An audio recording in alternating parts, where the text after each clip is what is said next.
So I feel like I've moved into a new place where those things aren't like haunting me, listening back to my voice. And then also there was an ultra critical aspect that was coming out to be released. It was really difficult to do that while I was also doing an activity that lends itself to self-criticism. Yeah. Woo. So I feel better about that. And, you know, I've never had an issue with recording. I could record an episode every 3 days. You know, right. It's just like everything that you record then has to be edited, and that's the that was the right. trip up. Right. Patreon, the last 2 weeks, editing that was also really liberating. Mm. I was releasing family secrets, and that felt really liberating too. And it felt very empowering. Yeah. And I feel like those 2 Patreon episodes were actually like something I needed to get out of my system, because I was, in a sense, telling on my family in particular ways. And in doing so, I feel more authentic in myself. Yeah. And I feel more casual. Oh. I feel like this thing is melted away. I don't have to expend energy keeping other people's bad secrets for them, you know, and just being like, that's just not my responsibility, and I don't have to do it anymore. Yeah. In a way that's like visceral. I feel reinvigorated. Nice. Yeah. So how are you feeling with everything? Good. Like feels like it's been a really long time. We did talk, but it's still that feels like it was a long time ago too. I think it was like 2 weeks ago, but it feels longer. The past 2 weeks have just been like, I know, it's weird. So it's fun to see you again. Yeah. Feel your energy. Me too. I'm getting ready to start like a new year. I feel like a little bit chaotic, but not. Like I feel like chaos can be coming, but I just need to take steps now to like mitigate the oncoming chaos, to lessen it. I feel like maybe we should, because I have this coming up and it's like, and I'm going to be gone for a week. What if we just do summer school schedule and then we just do like 2 and then okay. So for July and August, we realized that we've been going at it long and hard. And we just needed to pull out of the situation. Okay. A brief moment in time, in the big scheme of things, and take it summer school hours. We're going to be coming 2 times a month to lovely listening ears for the summer. We will be back to our regularly scheduled deprogramming this fall. So Sarah, that's what's going to be happening on Cover Your Eyes podcast. I think it sounds good. Right now we're presenting you with Leagle Eagles, which we recorded a little while ago. I'm very excited. We hope that it lights your fire. Do you have anything to add? No, I'm speechless. It's good to be back recording with you. It's so fun and hilarious. And I'm overwhelmed. Awesome.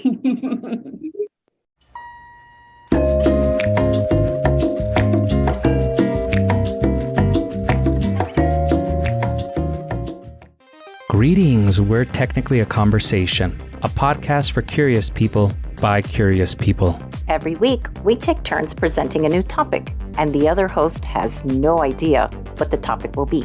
We strive to educate in a way that's loose and fun. Our topics are all over the place, from light and funny to dark and sometimes spooky. Some of the topics we've covered include urban legends, civil rights activists, vampires, pop culture icons, the supernatural and occult, spies and espionage, science and astronomy, and other weird and random things. If any of these topics interest you, give our podcast a shot. Listen and subscribe at technicallyaconversation.com, Apple Podcasts, Google Podcasts, Spotify, or wherever you get your podcast. Parental advisory, we might use strong language.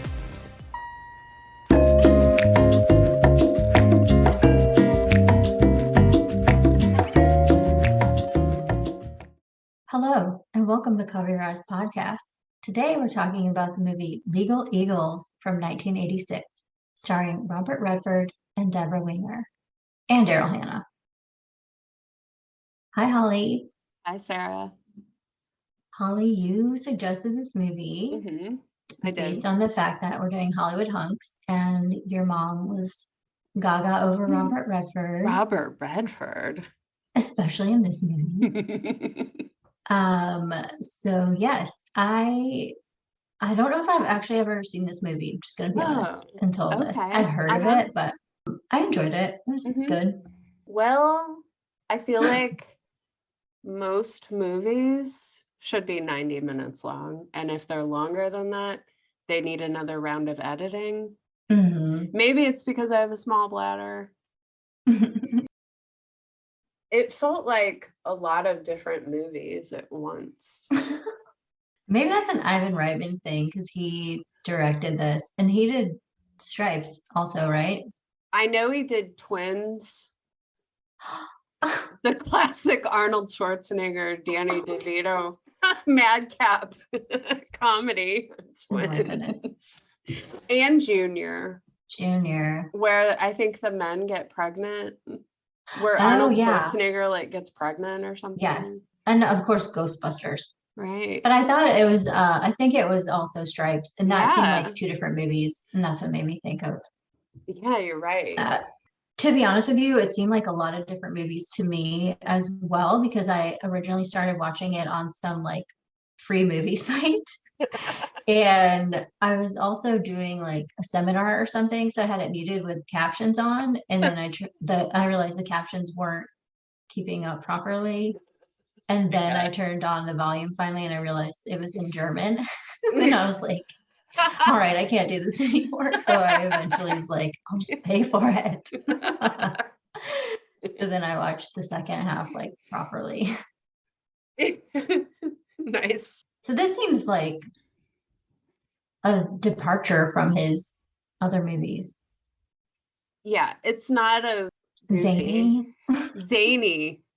He's okay. So Tom's an assistant DA. That's Robert Redford. Laura is Deborah Winger. Laura Kelly, she's a defense attorney. She's pretty zany. Then there's Chelsea. I didn't remember her last name. That's Daryl Hannah. Chelsea's dad is an artist. She's 8. It's her birthday party. Her dad gives her a painting for her birthday. The next thing you know, there's a horrible fire and all of his paintings are destroyed. His friend, played by the immaculate Terrence Stamp, saves little Chelsea. She sees these two guys struggling in the fire as she's being whisked away. Next thing you know, she's arrested. She's 26 now. She's arrested for trying to steal the painting that her dad gave her for her birthday when she was 8. Romance ensues. There's a lot of random shooting and shit blowing up, a weird car chase. Lo and behold, her dad's 3 business partners set him up to die so that they could steal all of his art, collect the insurance money on it, sit on the art, and then slowly release it and resell it. The plot's really convoluted. It kind of is, right? There's some twists and turns with one of the characters, Kavanaugh, played by Brian Dennehy, who's like I'm a detective. I'm Detective Kavanaugh.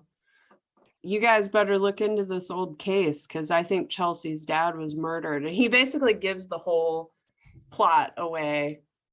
And he's like, I got sent on trash detail or whatever, wherever cops get sent when they're in the doghouse. You find out later that he's not Kavanaugh. He's Brock, who's coming back to seek his revenge on the other two guys that were in the plot to steal all the paintings. Chelsea is charged with trying to steal the painting that her dad gave her. Later, she's charged for murdering Terrence Stamp, whose name is Taft. Then we find out that she was having an affair with Taft, which is super gross because he saved her life when she was an 8-year-old. Mhm. Also because he stole all of her inheritance and murdered her father. Yeah. I mean, so there's Awkward. a lot going on. Obviously, she gets off. Brock kills Taft. So that guy that plays Forrester, he's in a movie called Sweet Charity. It's a Bob Fosse movie from the late 60s, and it's got Shirley MacLaine in it. Yeah. Oh, his name's McMartin. Yeah. John McMartin. He gets murdered second. Brock keeps blaming Daryl Hannah's character, Chelsea. And it's like, so you guys, you 3 adult men, you know this little girl. She's a child. She's like 8. They were friends with her dad. They were in business with her dad. So they knew this kid. You saw that birthday party. There were no children at that birthday party. Mhm. You know, she's like the kid that just hangs out with her dad's friends. Yeah. And then, so there's 3 adult men. They risk her life as an 8-year-old child, setting her house on fire. They murder her father. They steal her birthright. One of them pins 2 murders on her. Mhm. And then the other guy sleeps with her and carries on like a romantic, quote unquote, relationship with her. Yeah. I'm like, who the fuck are these guys? This is messed up. I mean, talk about the me generation. Oh my God. That poor little girl. Yeah, her 8th birthday party looked like Studio 54 or something. This isn't right. Yeah, so she's basically like abused by them her whole life. And at one point, she says that she was living with Taft, basically in order to get information from him that she needed to try to figure out more about her father's murder. So I'm assuming at that point she didn't think he was involved. I hope, unless she was just like really dedicated to the cause and was Yeah. willing to sleep with him for 2 years. Well, okay, so I have a problem with that because at the end of the movie, she's like, I was only with him for one reason, which is like to figure out if he was involved. It made her sound like she's like this, I just use my sexuality to get what I want, and took the emphasis off how this is the guy, Taft is the one that saved her from the fire. He carried her out. So my guess is initially she thought, if I'm going to have an ally in this, it would be him because he saved me. All this is going on. I felt like I was just extra confused because of the way I'd watched the movie. Like I must have missed a lot. But yeah, so Robert Redford's the district attorney and Deborah Winger is his assistant. Is that correct? At one point he calls her his assistant. I know she has an office of her own at the end, but she's in court with him. Oh God. You really did miss like half of And the then movie. I see them like in court. I thought they were against each other, and then they have this big event and Robert Redford speaking at some like gala award ceremony, and then suddenly Deborah Winger bursts in with Daryl Hannah, Chelsea, and she takes her coat off of her so that she's wearing this like sexy black gown and just parades her through this like formal event and causes a big stir. So Laura is also using this girl's sexuality. The thing that was most striking about her character, she's only like 26 in the movie. What happened to her before her dad died? Who fucking knows? Because she's hanging out with a bunch of party people, like adults who are party people. That's not good for a kid to be around. We already know Taft's a creep and that he was willing to have a romantic relationship with her. But I feel like she plays it like the only way she knows how to be accepted is through her sexuality. It's easy to learn that you're only loved for your sexuality. So after she's paraded around that gala, and then there's like a press conference kind of announcement, and because she's had her trial at that point for trying to steal the artwork. Well, so she's been accused, and it's very public because her dad was a famous artist. And she's a pretty blonde, let's face it.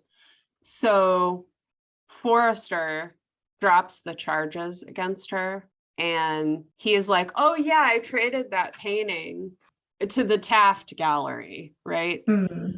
For a fucking crime. Picasso. This is the point where I went, okay, the law system in Leagle Eagles is different than the real life law system. Okay. Accept that fact now. Don't ask any more questions about how the law works.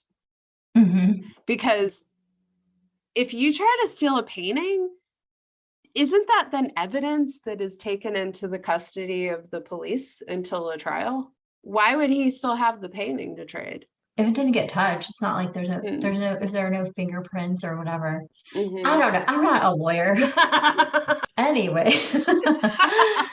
I don't know what happens, except the next thing I see is that Daryl Hannah or Chelsea is back at her loft with Robert Redford, and she's doing this like bizarre art installation performance piece. Piece of cake. Piece of cake. Is that part of what she says? Old flame. Yeah.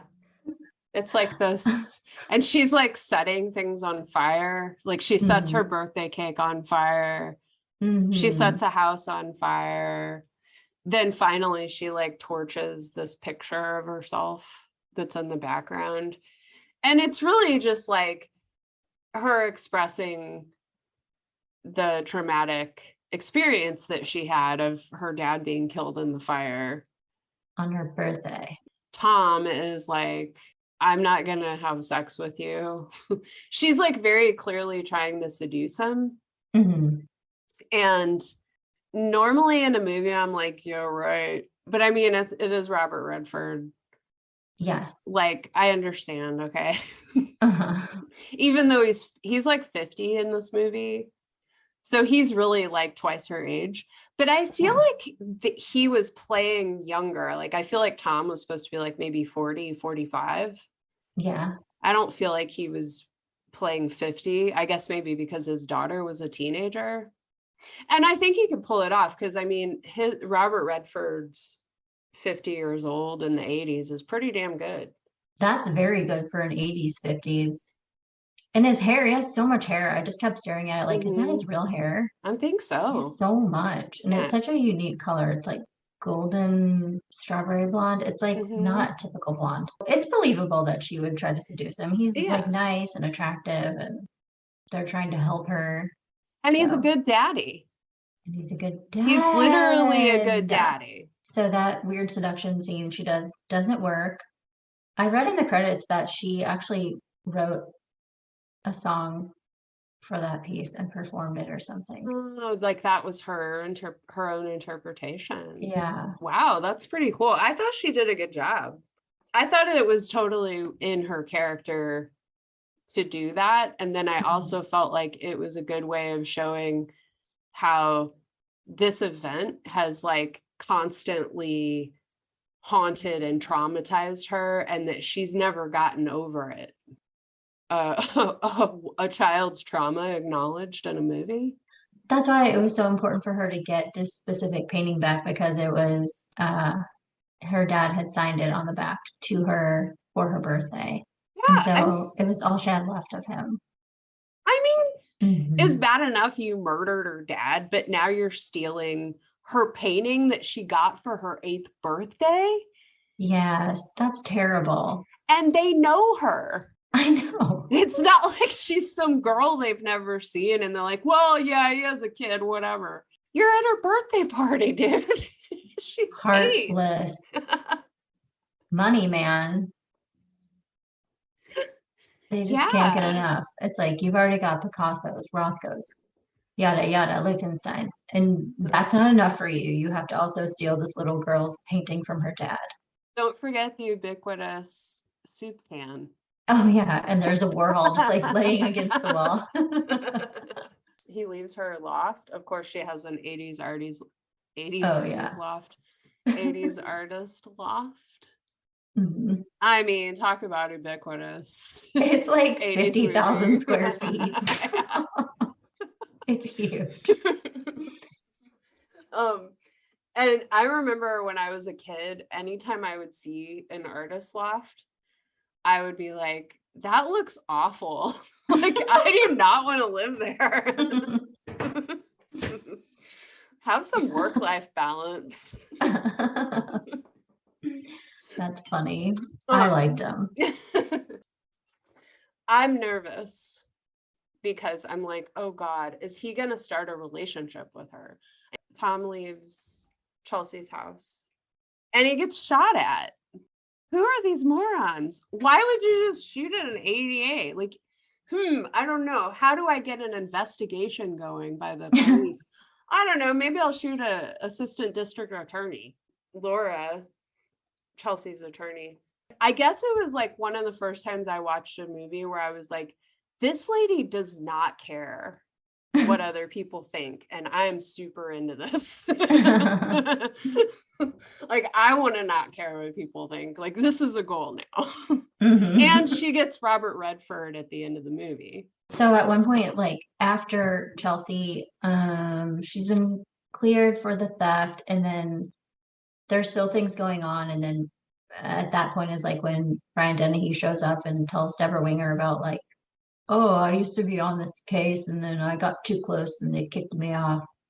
And he gives her this file with all the insurance invoices and proves that like certain paintings were still in existence and weren't burned. And then she goes and grabs Tom and is like, we've got to investigate this. This detective just gave me all this inside information. And then they go to confront Taft about it. And he's like, you're crazy. This isn't true. And I'm going to sue you for even insinuating this. And then they realize like they're onto something because he's very disturbed by their accusation.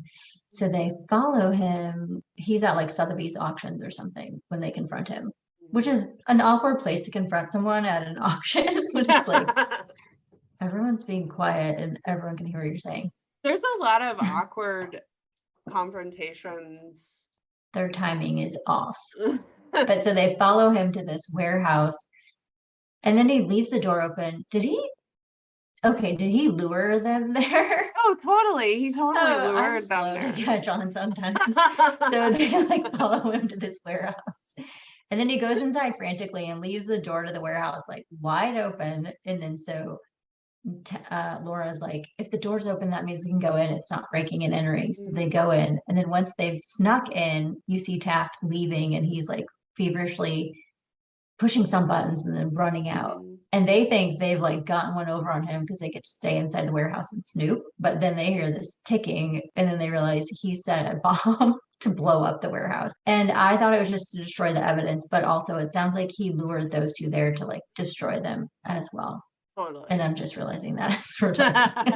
Well, you were watching it in German with subtitles. I had paid for it at this Oh, point. yeah. So I was watching the proper version.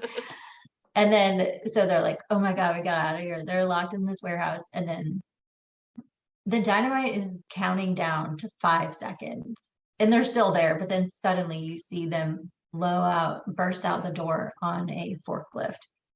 So they escaped. And then the forklift, they drive it like into the Hudson River and they land in the river. Kavanaugh just happens to be hanging out at the police station, Detective Kavanaugh, whenever they show up. And he's like, yeah, I'm totally a detective here. That's right. Detection, that's the ticket. I've got a trench coat. I've got to be a detective. You know, at the end, when you get the big reveal, and then they realize Brock is the fake Kavanaugh and that they've been duped. Because then he's like just beating the hell out of Chelsea at the end of the movie, which I was like, oh my God, he's like beating her. Yeah. So, okay. So in between those, like the end and the big reveal, then Chelsea is so frustrated and she's still like fixated on getting the painting and getting info from Taft. And then one night she shows up at Taft's apartment with a gun and she wants to like threaten him to get the info. That's all we see. And then the next thing we see is Chelsea shows up at Tom's apartment and she's like, I've done something awful. I confronted him. Wet. Yeah, and she's soaking wet, of course. And then he's like, what are you doing here? And then he's like, didn't you call Laura? And she's like, Laura, I couldn't get a hold of her, so I came to She's your on a apartment. date. Yeah, because Laura's on a date. And so then she comes in and he's like, okay, go in the bathroom, get dried off, whatever. And she says that like she has a big bruise on her cheek and she's like, Taft wrestled the gun away from me and then hit me. And he kept the gun and then I escaped and came here. Tom's daughter is there and she's not into Daryl Hannah at all. She's like, she looks guilty to me, Dad. And then of course his ex-wife shows up to pick up the daughter while Daryl Hannah's there like with no pants on, soaking wet in the shirt. And she's like, what is going on here? And then Jennifer, his teenage daughter, is like, Dad didn't hit her in the face. She was trying to rob a guy. Yeah, so she's not helping the situation. Mom's not happy. Mom is super not happy. No. So he lets Chelsea stay there that night and then he sets her up on the couch and is like, you stay out here. I'm going to bed. Like this ends now. And then he wakes up in the middle of the night and she's in bed with him, which is like, tables were turned. We'd be way more offended if he had done that to her, right? Some dude just gets in bed with you. It's not cool. Okay. It's not cool. So she's had three different rejections by Tom. Yeah. Like she keeps coming on to him. No, not interested. How desperate she is for like sexual validation from older men. If I were attracted to somebody sexually, but not mentally, you know, just sexually attractive, and I kept saying no to them, and then they got in my bed and I was half asleep but they're already touching me. I am sexually attracted to them. At some point your body goes yes, and your mind's like, well, right. I'm half asleep here. When I woke up the next morning, I'd be pissed off. I'd be like, you took advantage of the fact that I was like half asleep, or actually he was totally asleep. You took advantage of me being totally asleep and you starting to sexually stimulate me like while I'm sleeping. So there's there's no consent there. No. Especially after I've already said no like 2 or 3 times, very blatantly, and told you, you stay on the couch, do not come in my bedroom. I'm not really cool with that. There's also regret. And there's also not saying anything in the moment because you're physically aroused. Sometimes people are physically aroused, but their minds are not aroused. And the physical wins. And then there's regret. Right. And that happens to men too. It definitely happened to Tom because he definitely regretted it in the morning because he woke up to 2 detectives bursting into his bedroom, pointing guns at him. And he's like, what's going on? And then they're like, Chelsea, you're under arrest for the murder of Victor Taft. And she's like, I didn't do it. Tom is just like, ooh. Did I just sleep with a murderer last night? And did she just seduce me because she knows she killed a guy? Yeah, and she's gonna need my legal assistance, the Leagle Eagle. Yeah, so he's feeling like used, betrayed, boundaries were crossed, and he's humiliated because then it's plastered all over because it gets leaked, and he's called like the darling DA, and like DA found in bed with murder. The district attorney on Law and Order Mm-hmm. fires him. Oh yeah. So there was some continuity. I really feel like that guy's the district attorney of New York City. I was like, wow, this If is you really play it in 2 interesting. movies, then it's real. That's right. They just give you a law degree. You know who else? Tom's assistant attorney. Christine Baranski. Yes. From Yeah, The I was Good like, oh my Wife. God. From The Good Wife. I was like, Mhm. oh, this is where she got her start. Now I have a Yes. backstory for her Mhm. character. They both have honorary law degrees. Yeah, so then he gets fired, and it's like, geez, okay, like I didn't know she was a murderer when I slept with her. Plus, backstory, she came into my room and he talks to Laura, and then she's like, work on the case with me. And so then he works with her in her teeny little office. And she's like, you're gonna have to share a desk with me. And he's like, I'm messy, so you're gonna have to deal with it. And then he's like, I'm a pacer, and she has a tiny office, so he's just like pacing all around her tiny little office. It's a cute scene. And then they work together and they go into court together to defend her. And they're both kind of questioning it, but then they both are like, I believe her, but I'm not sure why. Everything is wrong here. Mhm. This girl's a victim. Whenever Laura confronts Tom about him sleeping with Chelsea, she's like, Yeah. Laura's like, how could you do that to her? Like, doesn't this girl have enough horrible stuff happening in her life that you need to like confuse her or like make things confusing?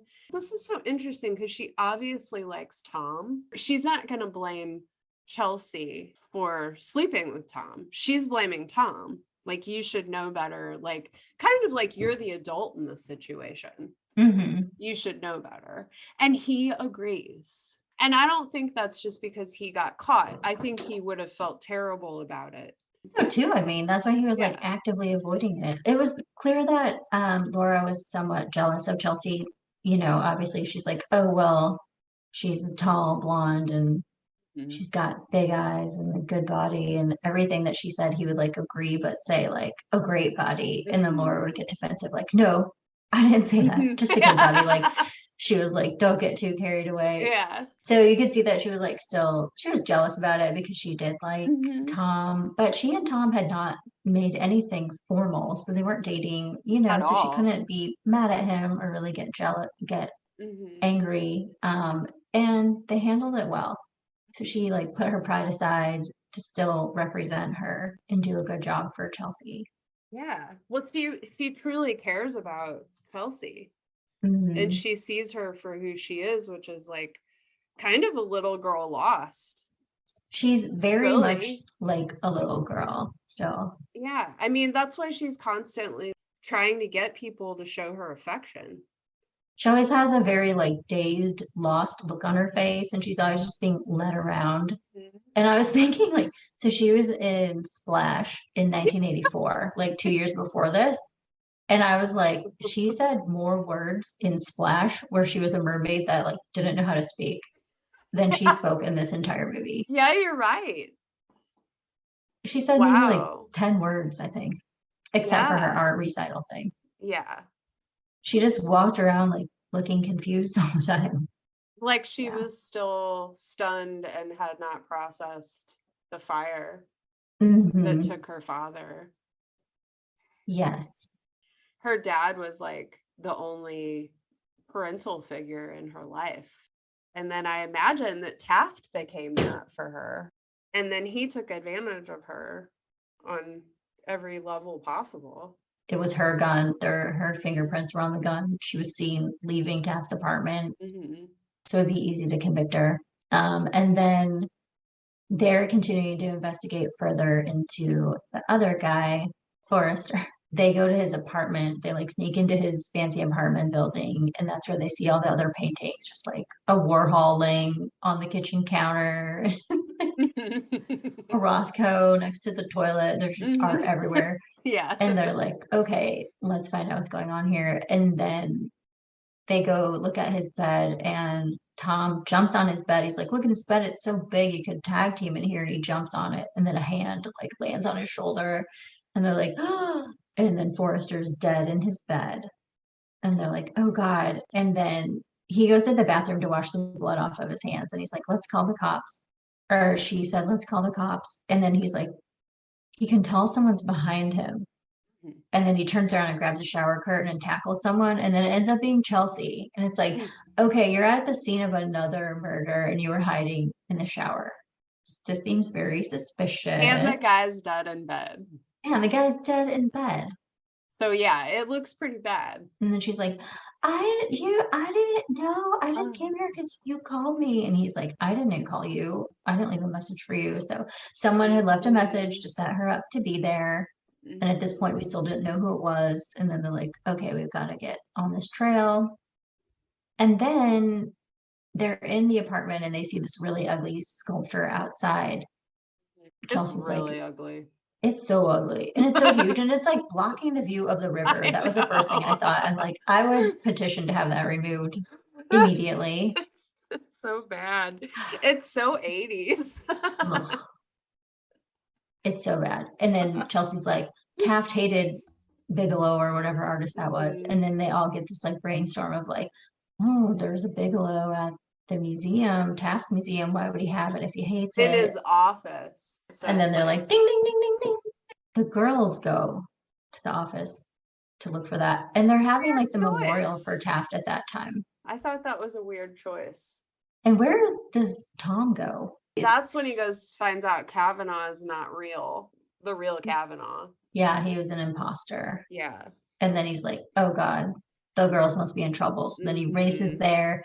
In the meantime, the imposter Kavanaugh, Brock, has taken the girls and is forcing them to bust the sculpture open so that he can get to the painting inside, which I thought was really weird. He's holding them at gunpoint, but he gives them like a giant weapon thing that they could use against him. I know. And forces them to break it open. I feel like I would just tie them up and then do it myself. I know, it's bizarre. It was also really funny looking. Or maybe Brock just didn't feel like doing that physical labor and he's like, well, I've got you at gunpoint. You guys do the hard part. And then I'll just grab the painting out. But then Laura does what we would all think of doing and uses the big mallet he gives her to like bash him. But it backfires and he knocks her out and then he beats up Chelsea and handcuffs her to a desk and then he takes the painting that he wants and then he sets all these other paintings on fire and I don't really understand why. He just sets the whole gallery on fire. He must be the firebug. He must have Oh my God. He's you know what? He's the one that started the fire at the party. Mm-hmm. He likes starting fires. He gets off on it. He likes burning millions of dollars worth of art. Mm-hmm. And you know what else? He hates Taft so much that his gallery is just an extension of him. It's not like he appreciates art. Right. He just wants the money. Tom makes it there in time. Mm-hmm. Everyone's escaped except for Laura and Chelsea because they were trapped in that room. And then Tom sees Brock in the hall. They fight and he throws him. Brock catches on fire and then Tom throws him over a balcony, but he lands in like a pool of water. Theoretically, he could have survived, but I guess he's not supposed to have. And then he rescues the girls. They all go outside. And then Chelsea finally gets her painting back. Well, in the fire, there's a backdraft. Oh my God, backdraft. That's right. Because I was like, this fire is burning so strangely. Yeah. Backdraft, And then one of my favorites. And then he opens the door. And I was like, backdraft. I can't believe I didn't get that. Thank you. Oh my God. I get like watch that. Emotional. I get like physical feelings when I think of Backdraft. That's a Hollywood Hunks movie. That's a total Hollywood Hunks movie. How did we not think of that? It's got double hunks, maybe triple. I don't remember. Maybe we should do it next oh week. Oh my God. We should do Backdraft. You're right. Yeah. That movie really moved you in particular. I read the book. Whoa. Can't believe there even was a book. I can't wait for this episode. Loved that movie. Backdraft it is. Oh, that's so great. And it ties into this one. Awesome. Okay, yeah. So they're all outside, happy ending. She gets her painting. Laura and Tom get each other. And there's this scene where Chelsea is talking to the reporters like after the fire, and they're all, you know, enamored with her. And then Laura's like, that's when Laura's like, oh, you know, she seduced Taff and then she seduced you. And she's kind of like fishing around to see if Tom likes Chelsea. And so she starts talking about how like pretty she is again and everything. Tom says, she has great eyes, but they're not as great as yours. It's cute. And then, of course, the DA from Law and Order asked him to come back. And now we know why that DA stayed so long on Law and Order. It's because Tom decided to go work with Laura. So he couldn't retire. It all makes sense now. I'm so glad I'm getting the backstories I've always been curious about. Then there's like the credits, and he's like, nah, I'm going to work with Laura. And then they're in love and they eat a lot of food in the romance montage that plays on half of the screen while the credits roll on the other half. Yeah. And my favorite part of the montage was whenever Laura walks out of Tom's apartment, and then he puts his eye up to the peephole to watch her walk down the hall. Oh. And I was like, that is adorable. It was a cute montage. And I'm kind of glad they put it all at the end. So it's like. And I liked how much they ate together. They both loved food. There was that one scene where they didn't really know each other yet, but it kept flashing back between Tom and Laura both having insomnia. Yes. And like they were both eating like a lot of food you maybe shouldn't eat at 3-4 in the morning. Especially her. Yeah. And he likes to tap dance when he has insomnia. He tap dances in the bathroom. And she did like a legitimate binge eating. She was like eating the chicken from Poltergeist, okay? Yes. I mean, it was horrifying. She was in her bed too. It's like she's eating an entire chicken. She ate a hot dog, like a raw hot dog. Oh God. That was gross. She like wiped the juice off of it and then spread mustard on it and just ate it raw with no bun. And then she was dipping a popsicle in soda. Oh God. And she had champagne. Yeah. She had like ribs, a box of cereal on her bed. She ate a lot. I mean, it was like she was binging. It was too much. It was a binge. And then, I mean, she even threw up the next day. She did, but not like intentionally. No, I just mean she ate so much. She got sick. Yeah, she ate so much that she did throw up. But yeah, after Kavanaugh showed up and told her that it was a murder of Chelsea's dad, not like just an accidental death in the fire, then she was like overwhelmed with this info, and then that made her throw up. So she had like an entire bottle of champagne. Yeah, totally. But I was like, wow, a woman in an 80s movie who eats food. I know. And also gets the guy. And has a brain. What's happening? And a career and like isn't equal. And like the guy especially likes her because she's his equal. It was great. Yeah.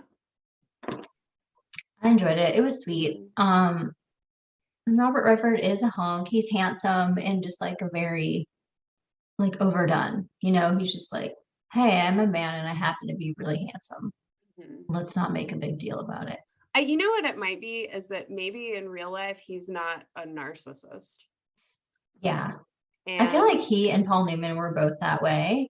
And then there was a Paul Newman's dressing by her when she was having her binge. Did you see that too? I did. And those guys did a movie together. Yeah. I do have trivia. Oh, awesome. Some legitimate trivia this time. Oh, I do want to say though that there was a Brian Doyle Murray sighting. Wait. In this movie. Oh, I know you're right. Bill Murray's brother was in it for a second. Yeah. I don't remember what he was, but he was just like a guy that was suit. A colleague at a party. I love seeing him. It's always a treat. I'm always like, Brian Doyle Murray sighting. Oh my God. And there was a Seinfeld's mom sighting. Yes, she was in the jury. And she got to speak a line, like an important line as well. I felt like they held it on her for a while. Where I was like, did they know she was going to be Seinfeld's mom? Did someone have a special insight about her? They were like, this lady's going to be a star. Mm-hmm. Big time. Yeah. Yeah, okay. Anything else? I like the overall message of this movie. Of the male and female dynamics of having a relationship that's built on mutual respect. Yes. So that's sort of a newer thing that we're getting in these 80s, especially the 80s movies. The other thing, I just really have a low tolerance whenever I see reporters. Like somebody's just had something really horrible happen to them, and then you go outside and there's like 30 reporters on your step asking you extremely invasive questions about your sex life. Yeah. And I just thought, I feel like the media is actually just a life-sucking, fear-mongering corporate tool. Then I thought about how Robert Redford was in the one with Dustin Hoffman in the 70s. What is like journalistic responsibility? The difference between people that prey on other people's misfortune to get for clickbait. Yes. And All the President's Men. Yes, All the President's Men, about the breaking of the Watergate scandal. But I don't know. I just always think about that whenever I'm watching a movie and I see all the reporters and they're like, we have a right to know. And it's like, really, you have a right to know why I slept with a woman? Like, I don't think you do have a right to know. Like, it's like none of your fucking business, Right. And then also there's an immediate assumption that having sex with somebody is like always going to be for bad intentions because sex is bad. And I felt like what was really going on in that scenario is that she needed somebody because she felt lost, and she has only been taught to use her sexuality to get affection. And he was comforting her.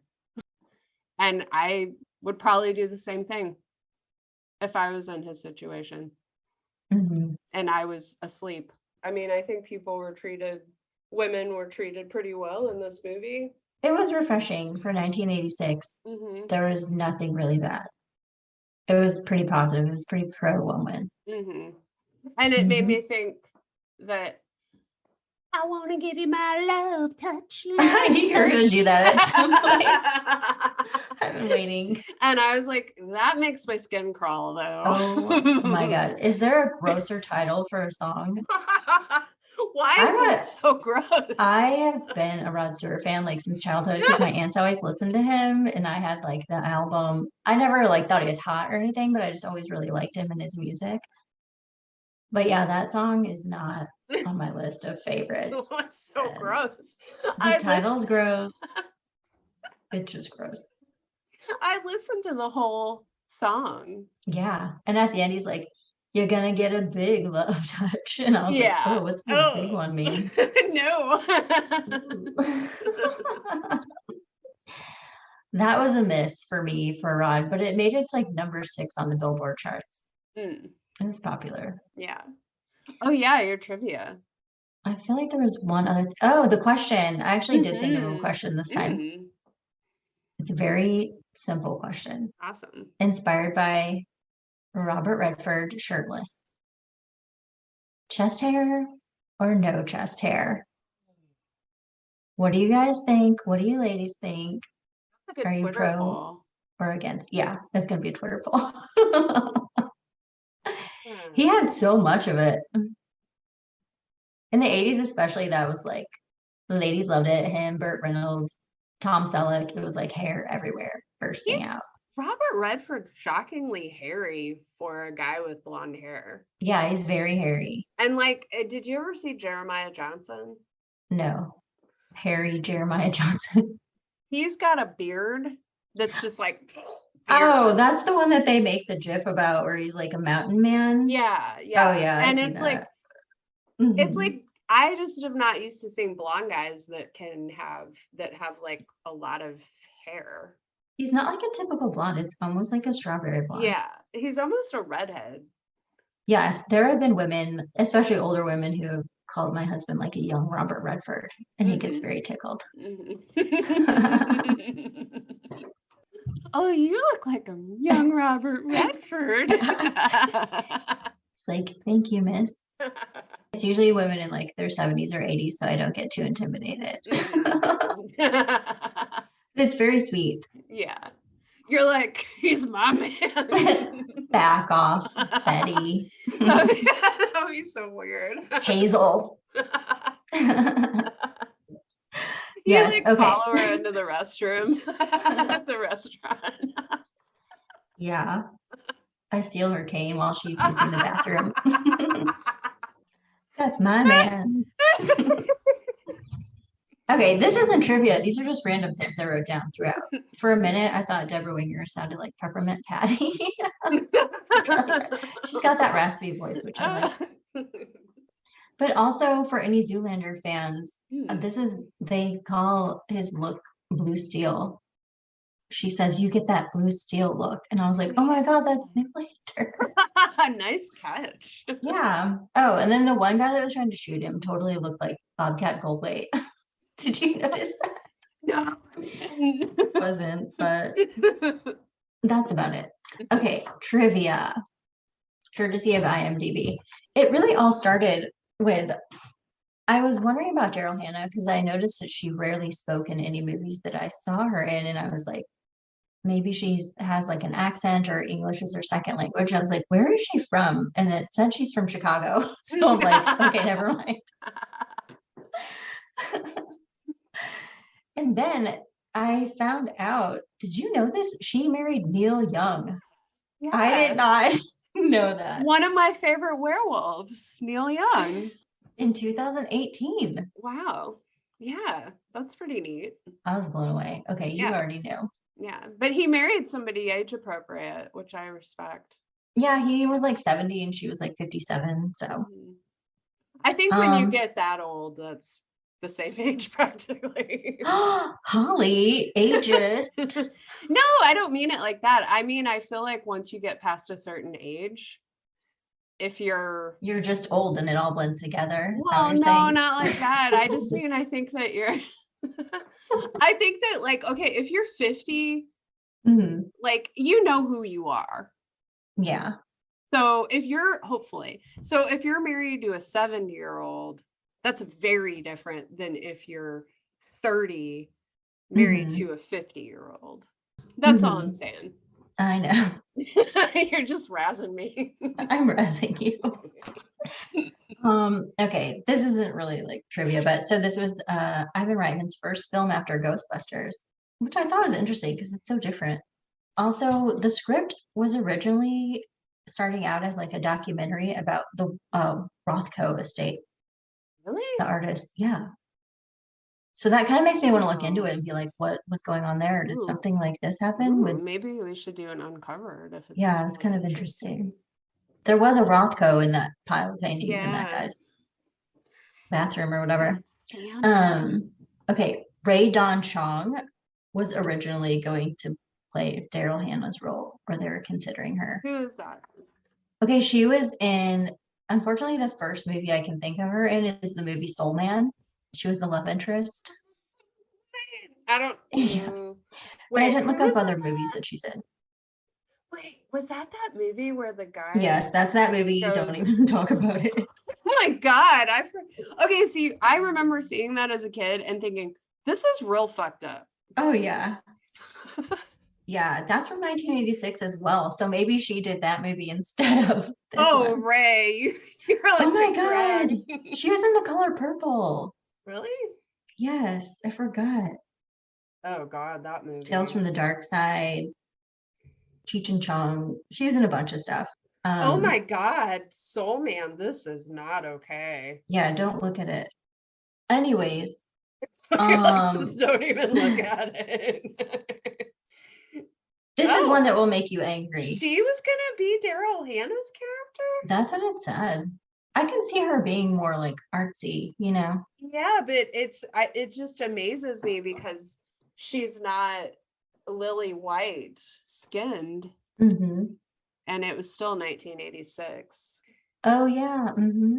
Then So she would have she's seduced Robert. exactly. Hot. Okay, Jane Fonda and Cher supposedly both went out for the role of Laura Kelly, and they were told that they were too old. And see, this is the thing that we saved for last. Because Robert Redford is 50 in this movie, Yeah. and his love interest, Laura, is 31. In real life? Mm-hmm. Okay. I looked it up. It was actually the good. first thing I did. Oh, good. So Red is 50, Deborah is 31, and Daryl Hannah is 26. Oh, she really is 26, Mm-hmm. just like in the movie. Mm-hmm. Yeah, and so I didn't do the math on Jane and Cher, but they were probably like the same age as They're his Robert or younger still. contemporaries. Yeah. Yeah, like probably a few years younger. Mm-hmm. But they were too old. So that kind of sucks. Well, yeah, and that's par for the core, which is why I left it. I was going to talk about it at the end. Okay. Because it's the same thing that happened in like every 80s movie and 90s. And 2000s. Mhm. I mean, it's really just been like the last 10, 15 Mhm. years that women have started being cast in roles that were age appropriate. I feel like it's been 5 years. Oh, really? I think so. I might be jaded and bitter, but I feel like it hasn't even been 15 years. I'm like, it's been 15. You're like, no, it's been 5. No, it was actually yesterday. It was the first time. Okay, yeah. So I didn't want to end on a total bitter note, just for Yeah. a change of pace. Mhm. And this is, you might already know this. This is another little bit of trivia that goes along with our running theme, but it's legitimately on here. According to IMDb. Bill Murray.